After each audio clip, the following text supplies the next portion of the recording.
В России будет больше работников из Таджикистана. Соглашение о наборе трудовых мигрантов подписали сегодня в Кремле после переговоров лидеров двух стран. Эмомали Рахмон находится в Москве с официальным визитом. Анна Деркач подробнее. Цветы к могиле неизвестного солдата, дань уважения к погибшим на фронте. Во время Великой Отечественной Таджикистан отправил на передовую 300 тысяч человек. Домой вернулась только треть. С церемонии в Александровском саду начался второй день официального визита Эмомали Рахмона. А уже после – встреча с Владимиром Путиным в Кремле. Сотрудничество на подъеме. В прошлом году товарооборот увеличился на 25%. И есть потенциал для дальнейшего роста. Ввозить продукты из Таджикистана после этой встречи будет проще. Легче будет иммигрантам. Условия их жизни и труда в России – ключевая тема встречи. В нашей стране многое делается, чтобы прибывающие в Россию таджикистанцы, их семьи, близкие имели достойные условия для жизни, учебы, труда, чувствовали себя безопасно и комфортно.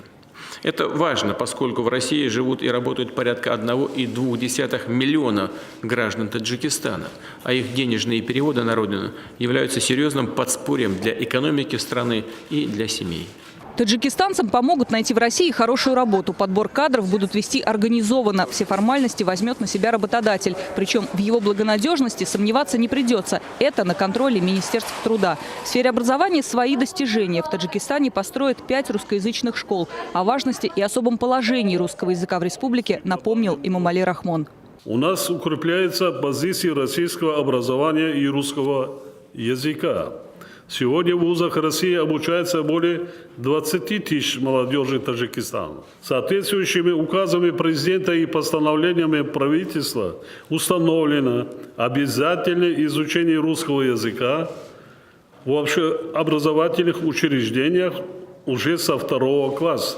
Тех, кто будет обучать детей русскому, тоже нужно подготовить, а также обеспечить школы учебными материалами. Здесь Таджикистан рассчитывает на помощь России. Благо, опыт в этом уже есть.